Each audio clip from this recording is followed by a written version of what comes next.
پھر اگر کوئی شخص بیمار ہو، مصیبت میں ہو، تو اس وقت دعا پڑھنی چاہیے، الحمدللہ الذی عافانی مما ابتلاک بہ وفضلنی علی کثیر ممن خلق تفضیلا۔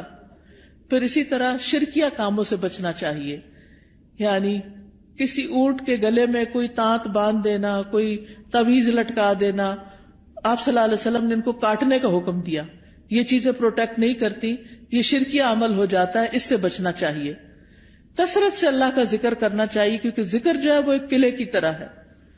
پھر قرآن سے علاج کرنا چاہیے، کیونکہ قرآن شفا ہے۔ قل ھو للذین آمنوا ھدی وشفاء، کہہ دیجئے وہ ایمان والوں کے لیے ہدایت اور شفا ہے۔ وَنُنَزِّلُ مِنَ الْقُرْآنِ مَا هُوَ شِفَاء، اور ہم قرآن میں وہ چیز اتارتے ہیں جو شفا ہے۔ تو قرآن کی تلاوت، قرآن کو سمجھ کے پڑھنا، قرآن کی کچھ آیات کو پڑھنا جیسے آیت الکرسی وغیرہ ہے۔ سورۃ الفاتحہ سے علاج، اور سورۃ الفاتحہ میں خاص طور پر ایاک نعبد و ایاک نستعین پڑھے کہ اللہ صرف تیری ہم عبادت کرتے ہیں، صرف تجھ سے ہم مدد چاہتے ہیں، تو ہماری مدد کر۔ تو یہ توحید کا خلاصہ ہے، اور اس سے انسان کی اللہ تعالی مدد فرماتے ہیں، یعنی سب سے بہترین وسیلہ توحید کا دے۔ اگر مرض زیادہ ہو جائے تو سورۃ البقرہ پڑھیں، تو آیت الکرسی پڑھیں، سورۃ فاتحہ پڑھیں۔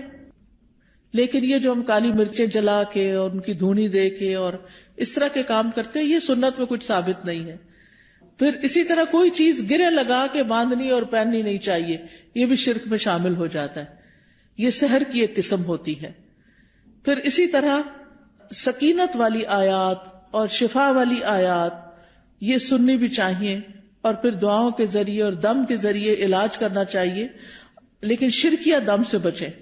حضرت جبریل علیہ السلام جس دعا کے ساتھ نبی صلی اللہ علیہ وسلم کو دم کرتے تھے وہ دعا پڑھے، اور وہ کیا ہے؟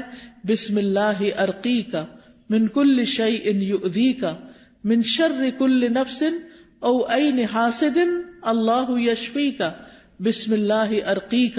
یہ انشاءاللہ یہ کتابیں آپ کو دیکھیں گے تو ان میں یہ دعائیں لکھی ہوئی ہے، وہ آپ کو اگر زبانی یاد نہیں تو دیکھ کے بھی پڑھ سکتے ہیں۔